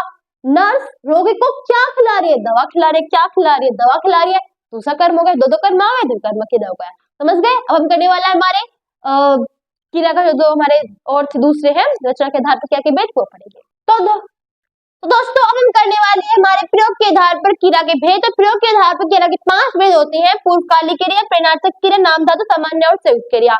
तो पहला हमारा क्रिया कौन सी है, प्रेरणार्थक क्रिया। तो प्रेरणार्थक क्रिया कैसे कहते हैं, थोड़ी सी डिफिकल्ट होगी, आपको थोड़ा कम समझ में आएगा, परंतु आपको आ सकता है समझ में, अगर आप ध्यान समझोगे तो ये बहुत ईजी लगेगा आपको। ठीक है, तो पहला है प्रेरणार्थक क्रिया कैसे कहते हैं। तो प्रेरणार्थक क्रिया वे क्रियाएं होती है जिसमें व्यक्ति कार्य को खुद ना करके, कार्य को खुद ना करके किसी और को करने के लिए प्रेरित करता है।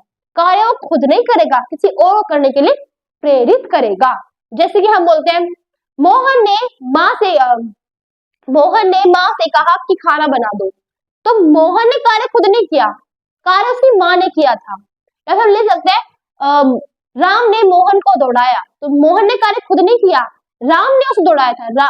जो मोहन था वो खुद नहीं दौड़ा था, राम ने उसे दौड़ाया था, तो राम ने उसे दौड़ाया। तो ये जो वाक्य पूरा, ये कौन सी इसमें जो दौड़ाया जो शब्द आया वो क्या है, वो प्रेरणार्थक क्रिया है। समझ गए? अब प्रेरणार्थक क्रिया के 2 भेद होते हैं, एक होता है प्रथम प्रेरणार्थक क्रिया और एक होता है द्वितीय प्रेरणार्थक क्रिया। प्रथम प्रेरणार्थक क्रिया के अंदर क्या होता है कि इसमें कार्य सिर्फ एक व्यक्ति, जो एक व्यक्ति कार्य खुद अगर किसी और करने के लिए प्रेरित करता है, वो प्रथम प्रेरणार्थक क्रिया होती है। पर जो द्वितीय प्रेरणार्थक क्रिया होती है उसके अंदर क्या होता है कि दो व्यक्ति कार्य ना करके अन्य कोई कार्य करता है उसे कहते हैं द्वितीय प्रेरणार्थक क्रिया। जैसे कि राम ने मोहन को दौड़वाने के लिए कहा। ये हो सकता है राम ने मोहन को दौड़वाया। अब इसमें देखो दौड़ाया शब्द से क्या पता चल रहा था कि राम ने दौड़ाया था मोहन को, पर दौड़वाया शब्द से क्या पता चल रहा है कि राम ने मोहन को दौड़ा ना राम ने उसे दौड़ाया। राम ने तो किसी और से कहा था कि मोहन को दौड़वाओ, मोहन को दौड़वाओ। तो ये सब क्या हो गया, ये हमारा द्वितीय प्रेरणार्थक क्रिया का। एक उदाहरण लेते हैं, जैसे कि मोहन ने जब अपनी माँ से कहा था खाना बना दो, तो मोहन ने अपनी माँ से कहा खाना बना दो, तो उसकी माँ ने दासी से कहा कि मोहन के लिए खाना बना दो। तो ये कैसे सर्कल बन गया ना, मोहन ने माँ से कहा, मोहन ने खुद कार्य नहीं करना, किसकी माँ ने भी कार्य नहीं किया, कार्य उस दासी ने किया था जिसे कहा गया था। तो ये पूरा वाक्य हुआ, ये सब हमारा क्या है प्रेरणार्थक क्रिया हो गया, समझ गए। अगर जहां पर दौड़वाया, लिखवाया, करवाया, वाया वाया आ जाए वो द्वितीय में आ जाएगा। अगर कराया, दौड़ाया, लिखाया तो ये सब आ जाएगा प्रेरणार्थक प्रथम में। पूर्वकालिक क्रिया क्या होता है, तो पूर्वकालिक समझ गए आप समझ गए होंगे। अब पूर्वकालिक क्रिया पढ़ते हैं, तो पूर्वकालिक क्रिया होते हैं जिसमें जो क्रियाएं मुख्य क्रिया से पहले आती है उसे कहते हैं पूर्वकालिक क्रिया। पूर्व मतलब पहले, जो मुख्य क्रिया से पहले आती है, पहले कार्य किया जाता है उसे पूर्वकालिक क्रिया कहते हैं। जैसे कि मोहन पढ़कर खेलने चला गया, तो मोहन जो था वो खेलने से पहले उसने एक और कार्य किया था जिसका नाम था पढ़ना, तो उसने पढ़ा पहले फिर खेलने गया, तो इस क्रिया से करने से पहले उसने ये क्रिया करी थी पढ़ने की, तो ये हमारा क्या हो जाएगा पूर्वकालिक क्रिया हो जाएगी। नाम धातु क्रिया किसे कहते हैं, नाम धातु क्रिया होती है जो संज्ञा सर्वनाम विशेषण से बन की क्रियाएं बनती है उसे नाम धातु क्रिया कहती है। फॉर एग्जाम्पल हाथ, हाथ से हथियाना, लाश से लतियाना, लाठी से लटियाना, और चिकना से चिकनाना, ये सब जो होते हैं ना, चिकना, लठियाना, हाथ, ये सब हमारी संज्ञा थी। संज्ञा को हमने बदला, हाथ एक संज्ञा थी, हाथ को हमने बदला हथियाना में, हथियाना बन गया हमारा क्रिया, वो भी नाम धातु क्रिया, समझ गए। अब सामान्य क्रिया क्या होता है, सामान्य क्रिया जो बिल्कुल सिंपल क्रिया होती है। फॉर एग्जाम्पल राम हंस रहा है, हंस रहा, ये सबको पता है क्रिया है और ये बिल्कुल सामान्य क्रिया है, ना इसमें कुछ ज्यादा कुछ था, बिल्कुल सामान्य क्रिया थी। सो ये हमारी कौन सी क्रिया हो गई, सामान्य क्रिया। संयुक्त क्रिया क्या होता है, इसमें होता है बहुत सारी क्रियाएं, बहुत सारी जो क्रियाएं जुड़ जाती है उन्हें कहते हैं, मतलब क्रियाओं का मेल संयुक्त क्रियाएं होती है। वह घर पहुंच गया, गया भी क्रिया, या फिर हम लिख सकते हैं ये है वह घर पहुंच, यहां हम थोड़ा और बढ़ा देते हैं, था, वह घर पहुंच गया था भी क्रिया है, मैंने बताया था ना आपको सहायक क्रिया हेल्पिंग वर्ब, था भी क्रिया है, गया भी क्रिया है, पहुंच भी क्रिया है, तो क्रियाओं का मेल बन गया हमारा संयुक्त क्रिया। समझ गए क्रिया भी, तो हम पढ़ने वाले, तो दोस्तों अब हम करने वाले हमारे विराम चिन्ह। तो विराम चिन्ह क्या होता है, तो विराम चिन्ह होते हैं जब हम कोई वाक्य बोलते हैं और वाक्य में हम जहां जहां पर रुकते हैं और उस स्थान पर जो चिन्ह जिस चिन्ह का प्रयोग करते हैं उसे विराम चिन्ह कहते हैं।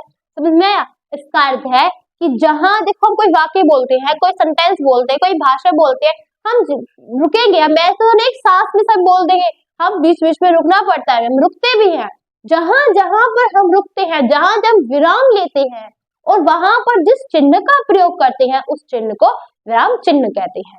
अब हम पढ़ने वाले हैं विराम चिन्ह कौन कौन से होते हैं, मतलब जहां जहां हम रुकते हैं कौन कौन से विराम चिन्ह का प्रयोग करते हैं वो पढ़ेंगे, ठीक है। तो विराम चिन्ह हमारे 12 होते हैं, ठीक है। 12 पहला है हमारा पूर्ण विराम। तो पूर्ण विराम क्या होता है, जब हम पूरा वाक्य को बोल देते हैं, ठीक है, जब हम किसी पूरे वाक्य को बोलते हैं और लास्ट में जब पता है खत्म हो गया वाक्य, खत्म हो गया पूरा वाक्य और लास्ट में जिस चिन्ह का प्रयोग करते हैं विराम चिन्ह कहते हैं।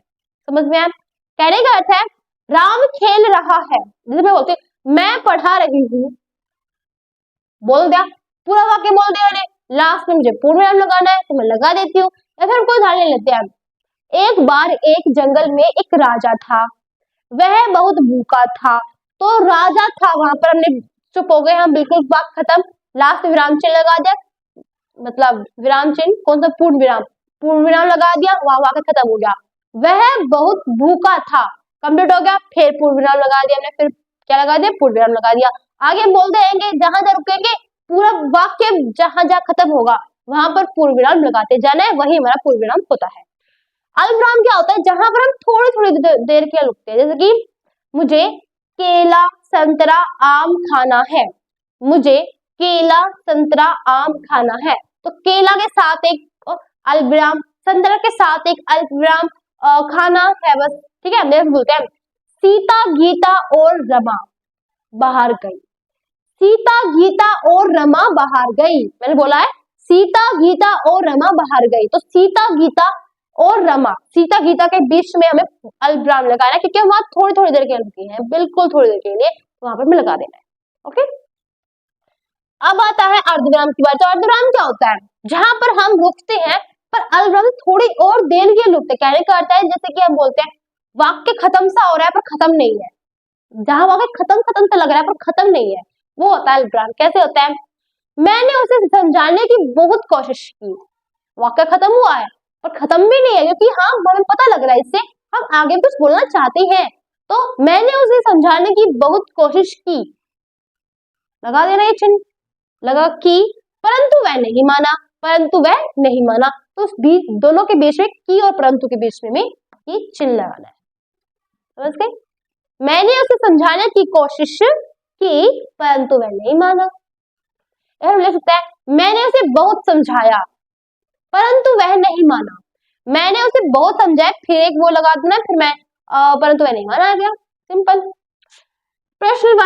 प्रश्नवाचक गलत है ये भाई, यहाँ पर गलती हो गई है, क्योंकि प्रश्नवाचक नहीं प्रश्नवाचक आएगा, प्रश्न विराम नहीं प्रश्नवाचक चिन्ह। तो प्रश्नवाचक जहां कोई प्रश्न बोलते हैं, आप कौन है, आप क्या कर रहे हैं, आप कहाँ जा रहे हैं, जहां पर हम ये सब बोलते हैं कि आप प्रश्न पूछते हैं, तो लास्ट में ये चिन्ह का प्रयोग कर देते हैं, ठीक है, ये तो सभी को पता होगा। योजक चिन्ह का प्रयोग होगा समानता दिखाने के लिए, जैसे कि माता पिता, अब हम ये शब्द यूज नहीं करते हैं, माता फिर डैश लगा के पिता, फिर बहन भाई, फिर डैश जो लगाते हैं ना, ये डैश लगाते हैं, ये हमारे उसमें अब द्वंद्व समास पढ़ो समास के अंदर, वहां पर भी इनका प्रयोग होगा, ठीक है। तो जहां पर हम किसी की समानता दिखाने के लिए, या फिर विलोम शब्द में इसका प्रयोग भी किया जाता है ना, विलोम शब्द में भी किया जाता है अपना पराया, तब इस चिन्ह का प्रयोग किया जाता है समानता की, हाँ ये दोनों समान है, कहने का समानता दिखाने के लिए प्रयोग किया जाता है कि हाँ ये दोनों समान है। ओके, फिर आता है विस्मयादि बोधक, जहां पर हम कोई विस्मय हो, हर्ष हो, उल्लास हो, शोक हो, ऐसे शब्द पर हम ये लगाते थे कि वाह क्या सुंदर नजारा है, तो वाह, तो वाह बोले तो हम रुके, तो वहां में अब हमें क्या पता, हमने बोला वाह, फिर हम रुके, क्या अल्पविराम लगाऊंगा यहाँ पर, क्यों लगाऊंगे, अल्पविराम तो थोड़ी देर के रुकते हैं, हम लगाते हैं, और क्योंकि यहाँ पर भी थोड़ी देर के रुके है ना, परंतु आप देख सकते हो वाह में कोई विस्मय हो रहा है, तो विस्मय हो रहा है तो हम क्यों अल्पविराम लगाएंगे, हम विस्मयादि बोधक लगा, क्योंकि हमारे पास है वो लगा दिया। फिर आता है हमारा निर्देशक चिन्ह। निर्देशक चिन्ह क्या होता है?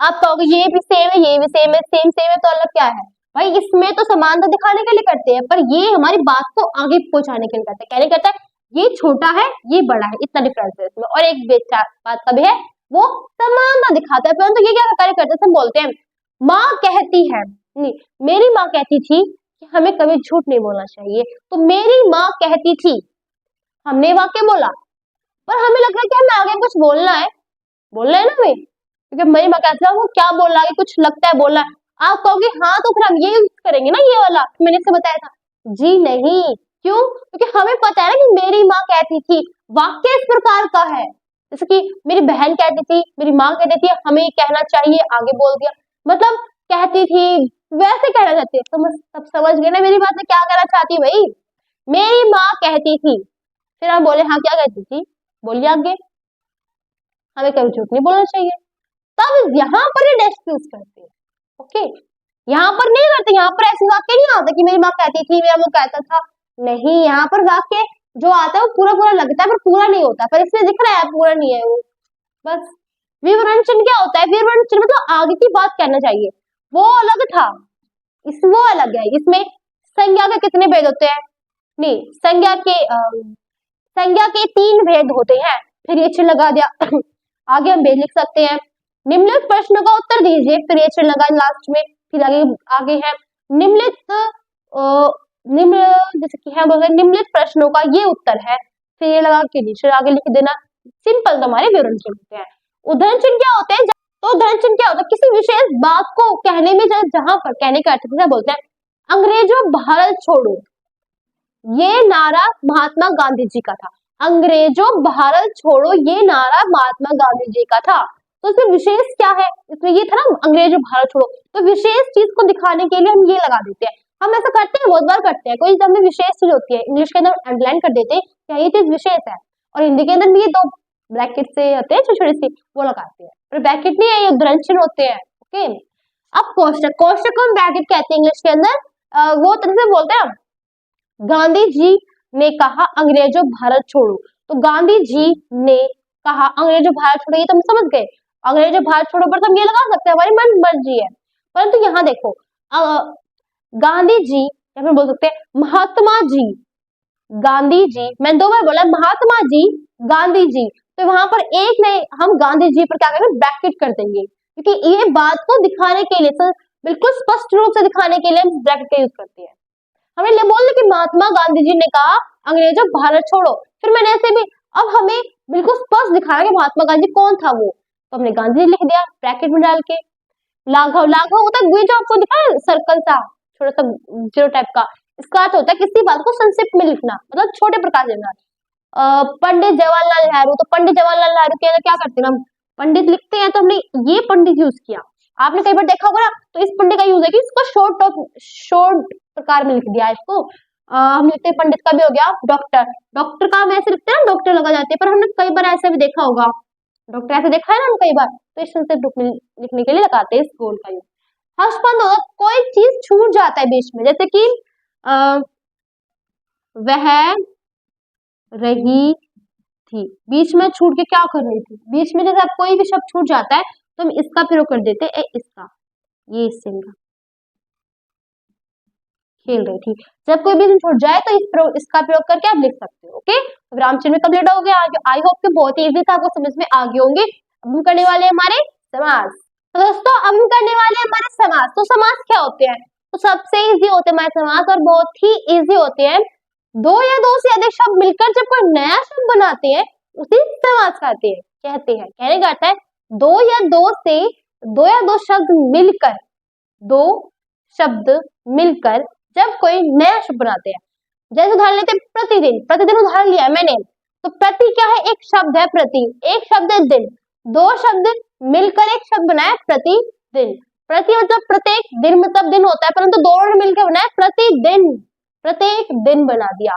मतलब दो शब्द मिलकर जब कोई नया शब्द बनाते हैं उसे कहते हैं हम अपना समास। समझ गए समास क्या होते हैं? हम बोलते हैं राज, राज करना होता है, एक पुरुष होगा, पुरुष सिंपल कोई पुरुष होता है, परंतु जब हमने जोड़ दिया तो बना राज पुरुष, राजा का पुरुष बना ना। मतलब दो शब्द अलग अलग थे, जोड़ा नया शब्द बना जिसे राज पुरुष निकला। ओके, ये समास होते हैं। अब समास के 6 भेद होते हैं। पहला अव्ययभाव समास। अव्ययभाव समास ये होते हैं जिस समास का पहला पद प्रधान होता है। समझ गए? जिस समास का पहला पद प्रधान हो। अगर एग्जाम में आ जाए तो आप डेफिनेशन ये लिख देना, परंतु ऐसा आ जाए आपको कोई शब्द मिल जाए, आपको पहचानना है कि अव्ययभाव है, तत्पुरुष कौन समास है, कैसे पहचानोगे?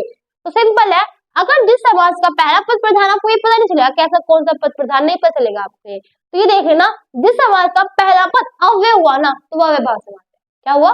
अव्यय। अगर वो अव्यय शब्द हुआ, पहला पद अव्यय हुआ तो अव्ययभाव समास होगा। यथाशक्ति, आपको नहीं पता है कौन समास है, पता है आपको, वैसे लिख तो रखा है, परंतु मान लो आपको नहीं पता है कौन समास है, हम कैसे पहचानेंगे? यथाशक्ति, शक्ति का कोई अर्थ होता है? हाँ होता है, शक्ति का भी अर्थ होता है। देखो इस पे नहीं जाना, अर्थ के ऊपर नहीं जाना, हमें देखना है यथाशक्ति।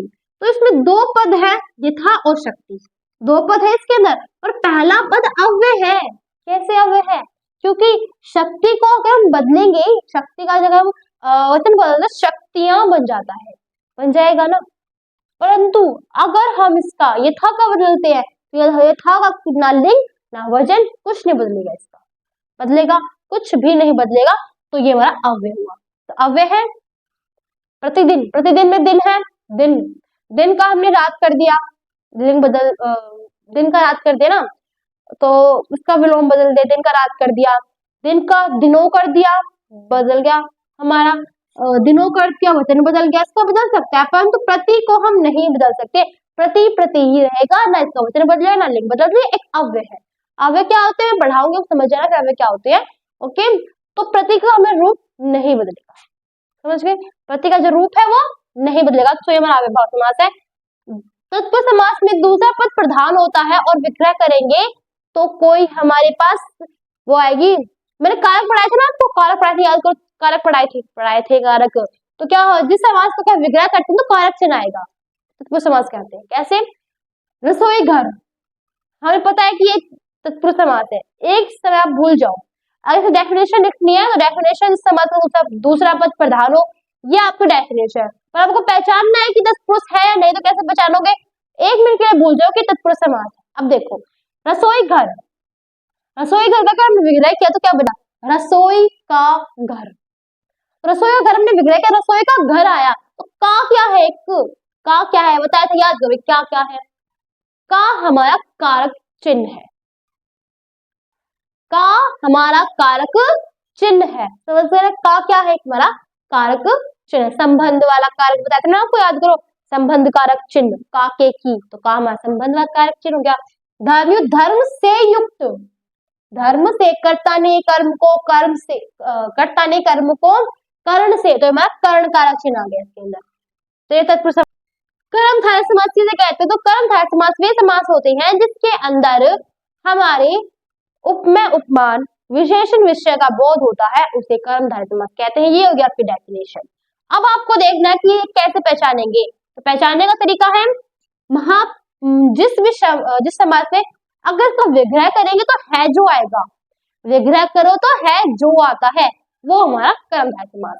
महात्मा, महान है जो आत्मा, महादेव, महान है जो देव, काली मिर्च, काली है जो मिर्च, नील गाय, नीली है जो गाय, है जो है सब में कर्मधारय समास है। द्विगु समास क्या होता है, जिस समास के अंदर पहला पद हमारा हो संख्यावाची, इसकी ट्रिक भी यही है, उसकी परिभाषा भी यही है कि संख्यावाची होगा पहला पद। संख्या में सबको पता है काउंटिंग संख्या, यार देखो दो क्या है, दो एक काउंटिंग है, पंच क्या है काउंटिंग है, जहां पर भी पहला पद संख्यावाची मिल जाओ वो हमारा द्विगु समास हो गया। द्वंद्व समास में अब बताया था ना आपको, योजक चिन्ह जरूर मिलेगा, विराम चिन्ह पढ़ाए थे, योजक चिन्ह बताया था, देखो ये मिल गए योजक चिन्ह, ये मिल गए योजक चिन्ह। तो विलोम शब्द इसे हम कह सकते हैं द्विगु समास वे समास होते हैं जिसमें दोनों पद प्रधान हो, ये पद भी प्रधान हो, ये पद समान हो, समान को दिखाने, समानता को दिखाने के लिए इस चीज का प्रयोग करते हैं, बताया समानता को दिखाने के लिए इस चीज का प्रयोग करते हैं, वही करते हैं, विलोम शब्द होते हैं। और इसमें इसका प्रयोग अपना पराया हो गया, तो अपना पराया, भाई बहन, सब इसका प्रयोग करेंगे। ओके, बहुवचन समास क्या होता है, जिस समास के अंदर अब देखो इस समास में कोई पद प्रधान नहीं होते हैं, वो तीसरे के लिए कार्य करते हैं। फॉर एग्जाम्पल गज जैसा आनंद है जिसका, अर्थात गणेश जी, तो गणेश जी मतलब वाक्य कुछ है और अर्थ कुछ निकल रहा है, तो ये हमारा बहुवचन समास हो गया। नीलकंठ, नील, नीले है जिसका, नीला है जिसका कंठ, अर्थात भगवान शिव। लंबोदर, लंबा है उदर जिसका, अर्थात श्री गणेश। बन गया ना ये। अब नीलकंठ भी हो गया, नील, नीला भी हो गया, मतलब जिस समास के अंदर ये हो ना कि शब्द कुछ छोड़ दे रखा है परंतु उसका जो अर्थ है वो कुछ और निकलेगा, वही हमारा बहुवचन समास होता है। ठीक है, अगर इसकी परिभाषा जाननी हो, जिस समास के अंदर कोई पद प्रधान नहीं होता, किसी अन्य के लिए कार्य करते हैं, वो हमारा बहुवचन समास। समास कंप्लीट हो चुके हैं, अब हम करने वाले हमारे अलंकार। तो अब हम पढ़ने वाले हमारे अलंकार। तो अलंकार को जानने से पहले दोस्तों अब हम पढ़ने वाले हैं हमारे अलंकार। तो अलंकार की डेफिनेशन पर जाने से पहले उसके बारे में जानते हैं, फिर उसकी डेफिनेशन पढ़ेंगे, मतलब परिभाषा पढ़ेंगे। ठीक है, तो अलंकार का अर्थ होता है अलंकृत करना। क्या होता है, अलंकृत करना, मतलब उसकी शोभा बढ़ाना। कहने का अर्थ है जैसे कि श्रृंगार जो होता है ना, श्रृंगार औरतों की खूबसूरती बढ़ाता है ना, उसी प्रकार अलंकार जो होता है ना वो वाक्य की खूबसूरती बढ़ाता है, मतलब वाक्य को सुंदर बनाता है, उसे अलंकृत करता है। समझ गए, अलंकार जो होता है वाक्य को अलंकृत करता है, उसकी शोभा बढ़ाता है, वही अलंकार होता है। समझ गए, डेफिनेशन यहाँ पर दे दूंगी और मैं थोड़ा बहुत अपने बता दिया उसके बारे में। ओके, अलंकार का अर्थ होता है अलंकृत करना, अलंकार भी होता है जो वाक्य की शोभा बढ़ाते हैं, उसे अलंकार कहते हैं। इसके बहुत सारे भेद होते हैं, तो कुछ यहाँ लिख रखे हैं, कुछ मैं आपको थोड़ी देर बाद बताऊंगी। तो पहला हमारा अलंकार होता है उपमा अलंकार। उपमा अलंकार किसे कहते हैं? जो मेन अलंकार है ना वे बता रखे मैंने, और अलंकार के जो उदाहरण है ना वही उदाहरण जो रिपीटेड उदाहरण है, मतलब जो पहले आ चुके हैं एग्जाम में। उपमा अलंकार वे अलंकार होते हैं जिस अलंकार के अंदर समानता दिखाई जाती हो, किसी प्रकार की समानता दिखाई जाती हो, समान हो, तब हम इस अलंकार का प्रयोग करते हैं। जब किसी की समानता दिखानी हो ना, ये इसके समान है, ये इसके समान है, तब इस समास का अलंकार जो होता है अलंकार का प्रयोग करते हैं। फॉर एग्जाम्पल पीपर पात सरिस मंडोला, पीपर पात सरिस मंडोला, तो इसमें सरिस है ना, सरिस ने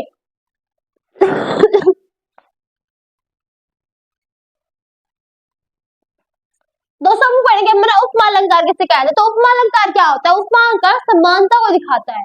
ये तो इसकी डेफिनेशन एग्जाम में आ जाए उपमा अलंकार किसे कहते हैं, उदाहरण सही दीजिए तो आप बता देना। उपमा अलंकार वह अलंकार होता है जो किसी समानता को दर्शाता है, उसे उपमा अलंकार कहते हैं। ये उसकी डेफिनेशन। अब उसका उदाहरण लिखेंगे, उदाहरण लिख देना पेपर पास सरिस मंडोला, एक बिल्कुल पॉपुलर जो हमारा उदाहरण है वो मैंने को दे दिया। अब इस बार आते कि पहचानेंगे कैसे, मतलब एग्जाम में कई पूछ लेते हैं, बहुत सारे वाक्य दे देते हैं, उसमें से कहते हैं कि इसमें से बताइए कि अलंकार कौन सा है। सिंपल है, अगर आपको ये वाक्य मिल गया, मान लीजिए एक मिनट के लिए ऐसा मान लीजिए कि ये किसी का, ये उपमा अलंकार का उदाहरण नहीं है, आपको ये उदाहरण मिल गया, आप मान लीजिए किसी का उदाहरण नहीं है। अब इसमें देखो पीपर पात सरिस मंडोला है, इसमें सरिस आया, कहने का अर्थ क्या कह रही है समझ में? कहने का अर्थ है कि उपमा अलंकार अगर आपको पहचानना हो तो जिस वाक्य में सा से सम समान सरिस ऐसे वाक्य शब्द आ जाए तो वो उपमा अलंकार होगा। जैसे कि पीपर पात सरिस मंडोला में सरिस आया है, तो ये हमारा उपमा अलंकार की सरिस उपमा अलंकार हो गया। तो दोस्तों फिर हम पढ़ेंगे उपमा अलंकार। रूपक अलंकार किसे कहते हैं? तो रूपक अलंकार वे अलंकार होते हैं जिसके अंदर योजक चिन्ह आते हैं, योजक चिन्ह आते हैं। इसकी जो बिल्कुल हम बता सकते हैं रूपक अलंकार के अंदर योजक चिन्ह जरूर आते हैं, अगर आपको वाकई मिल जाए। चंद्र कमल वंदो हरिराई, तो चंद्र कमल के बीच में क्या है? यहाँ पर योजक चिन्ह है। हाँ यही होता है, रूपक अलंकार के अंदर योजक चिन्ह अवश्य आता है, और जहां पर योजक चिन्ह आ गया तो वो हमारा रूपक अलंकार होगा। उत्प्रेक्ष अलंकार किसे कहते हैं? जहां पर जन जन जानू जनू मन मन मानू मनु ईव, ऐसे जो शब्द होते वे आ जाए तो वो उपमा क्या उत्प्रेक्ष अलंकार हो जाएगा। ठीक है, जहां पर भी शब्द आ जाते हैं वो हमारा उत्प्रेक्ष अलंकार होगा। सिर्फ हट गया उसका मानो, अरुण रंग का घड़ा, मानो आ गया ना, तो ये हमारा उत्प्रेक्ष अलंकार हो गया। तो अब हम करने वाले हमारे जो लास्ट के दो बचे। तो दोस्तों ये हमारे दो है। अतिशयोक्ति अलंकार किसे कहते हैं? अतिशयोक्ति अलंकार वे अलंकार होते हैं जिसमें बात को बढ़ा चढ़ाकर बताया जाता है, मतलब कोई बात होगी छोटी सी परंतु उसे कह दे कि बड़ा चढ़ाकर, उसे कहेंगे अतिशयोक्ति अलंकार। जैसे कि हनुमान की पूछ में लगन न पाई आग, लंका जल गई गई झरझर भाग, तो लंका जल गई गई झरझर भाग, तो इसने कहा कि हनुमान की पूछ में आग लगी नहीं, उससे पहले लंका जल गई। कभी ऐसा हुआ था? हनुमान की पूछ में आग लगी थी तभी लंका जली थी, ऐसा तो नहीं था आग लगी नहीं पहले लंका जल गई। तो ये बढ़ा चढ़ा के बात कहने के लिए कह देते हैं। ओके, जैसे कि वही बात हो गई ना, बंदूक चली नहीं सामने वाला मर गया, तो ये तो बस ऐसी बात हो गई ना, बढ़ा चढ़ा के बात की जाती है। ऐसे ही होता है कि मम्मी जो होती है ना, हमारी जो मम्मी होती है वो भी ऐसे कहते हैं, जैसे कि आप हमें आवाज देगी 3-4 बार और हमें नहीं सुनी तो हमें मार के कहेंगे 50 बार बोला है तुमसे, तो 50 बार आवाज दी है, 50 बार बोलो, जब कहा 3 बार हो और 50 बार कह देते, वो अतिशयोक्ति अलंकार में आ जाता है। ओके, मानविक अलंकार किसे कहते हैं? तो मानविक अलंकार किसे कहते हैं? जो 2 मिनट, सही है, हाँ। तो क्वालिटी हो गया। मानविक अलंकार किसे कहते हैं? मानविक अलंकार वे अलंकार होते हैं जिसके अंदर जो living thing, non living things की बातें लिविंग थिंग्स पर डाल दी जाती हो, उसे कहते हैं हम मानविक अलंकार। समझे कुछ? कहने का अर्थ है, उदाहरण से देखेंगे, फूल हंसे कलियां मुस्कुराई, तो फूल हंसे, कभी ऐसा हुआ है कि फूल हंसते हुए लग गए? फूल कभी नहीं हंसते, बात को अच्छा दिखाने के लिए कह देते हैं कि फूल हंसे और कलियां मुस्कुराएगी, क्योंकि वो इंसान हंसते हैं और इंसान ही मुस्कुराते हैं, परंतु बात को सुंदर और सोबर डालने के लिए कह देते हैं कि फूल तो हंसने लग गए हैं और कलियां मुस्कुराई है। ये बात को सुंदर दिखाने के लिए, हम प्रकृति की जो चीजें को अच्छा दिखाने के लिए हम इस अलंकार का प्रयोग करते हैं, मानविक अलंकार का प्रयोग करते हैं। समझ गए कि हमारे अलंकार क्या होते हैं? हमारे अलंकार के भेद कभी समझ चुके। तो अब हम करने वाले हमारा नेक्स्ट टॉपिक, हम करने वाले हमारे काल। तो काल हमारा बिल्कुल लास्ट टॉपिक है जिसे हम पढ़ने वाले हैं। इसके बाद हमारी कंप्लीट वीडियो खत्म हो जाएगी, मतलब पूरी वीडियो खत्म हो जाएगी। हाँ, मैंने आपको कम से कम 1 घंटे में कराने की बहुत कोशिश की है। आई होप कि 1 घंटे पूरी हो गई होगी, ठीक है। तो इस वीडियो के इस लास्ट टॉपिक हमारा अलग काल, तो लास्ट टॉपिक हमारा काल है, तो काल पढ़ते हैं। तो काल हमारा बहुत ही इजी टॉपिक है, 2 मिनट समझ जाओगे इसे तो आप। तो काल के 3 भेद होते हैं, वर्तमान काल, भूतकाल और भविष्य काल। तो वर्तमान काल किसे कहते हैं? वर्तमान काल एक ऐसा काल होता है जिसके अंदर जो कार्य वर्तमान में चल रहा होता है उसे वर्तमान काल कहते हैं। जैसे कि वह खेल रहा है, वह देख रहा है, मैं पढ़ा रही हूँ, ये सब क्या कार्य है? वो वर्तमान काल का कार्य है। जैसे कि आप उदाहरण लिया कि बता रहे, उदाहरण तो लिया है। जैसे कि हम ये लेते हैं कि अब क्या चल रहा है, अब कौन सा युग चल रहा है? तो अब चल रहा है हमारा कलयुग। तो कलयुग चल रहा है ना, तो ये सब हमारा वर्तमान काल है।